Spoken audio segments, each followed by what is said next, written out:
Schools లో no politics, only lessons అంటోంది కూటమి సర్కార్. రికార్డు స్థాయిలో పేరెంట్స్ టీచర్స్ మీటింగ్ నిర్వహించింది ఏపీ ప్రభుత్వం. విద్యార్థులకి సీఎం చంద్రబాబు, మంత్రి లోకేష్ హితబోధ చేశారు. విద్యా వ్యవస్థలో తీసుకొచ్చిన మార్పుల్ని వాళ్ళకి వివరించారు. విద్యార్థుల విషయంలో టీచర్ల కర్తవ్యాన్ని, తల్లిదండ్రుల బాధ్యతని గుర్తు చేశారు. శ్రీ సత్యసాయి జిల్లాలో జరిగిన మెగా పేరెంట్ టీచర్స్ మీటింగ్ లో మంత్రి లోకేష్ తో కలిసి పాల్గొన్నారు సీఎం చంద్రబాబు.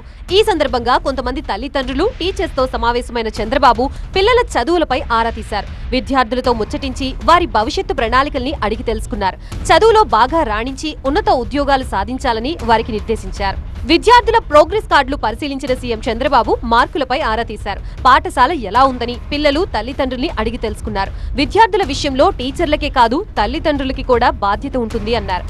పనుల్లో పడి పిల్లల్ని మర్చిపోతున్నాం. లోకేష్ చదువుకునే రోజుల్లో ఎప్పుడూ పేరెంట్స్ మీటింగ్ కి వెళ్లలేకపోయా. పిల్లలకి సంబంధించిన ప్రతి విషయంలో భాగస్వామ్యం కావాలంటూ తల్లిదండ్రులకి సూచించారు సీఎం చంద్రబాబు. మీటింగ్ అనంతరం విద్యార్థులతో కలిసి మధ్యాహ్నం భోజనం చేశారు సీఎం చంద్రబాబు, మంత్రి లోకేష్. భోజనం ఎలా ఉందని విద్యార్థుల్ని ఆరా తీశారు.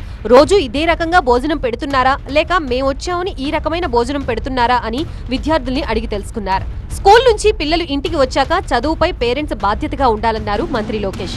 విద్యార్థులకి నాణ్యమైన దుస్తులు, పుస్తకాల్ని పంపిణీ చేస్తున్నాం. స్కూల్స్ విషయంలో రాజకీయ జోక్యం లేకుండా చూస్తున్నామన్నారు. గడిచిన 5 ఏళ్లలో ఒక్క టీచర్ని కూడా నియమించలేదు. టీచర్లు లేకుండా విద్యా సంస్కరణలు ఎలా తెచ్చారో జగనే చెప్పాలి. ఆంగ్ల మాధ్యమం పెట్టామంటూ లేనిపోని అపోహలు తీసుకొచ్చారన్నారు మంత్రి లోకేష్.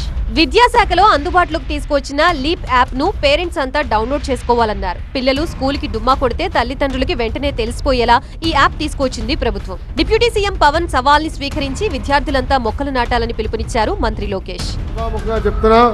పవన్ అన్న విసిరేసిన సవాల్ని నేను స్వీకరిస్తున్నా. ఒక్క విద్యాశాఖ ద్వారానే 1 కోటి మొక్కలు నాటి 3 సంవత్సరాలు ఆ మొక్కలు పెంచే బాధ్యత మా పిల్లలు తీసుకుంటారు. అందుకే మన పిల్లలకి గ్రీన్ పాస్పోర్ట్ ఇచ్చాం.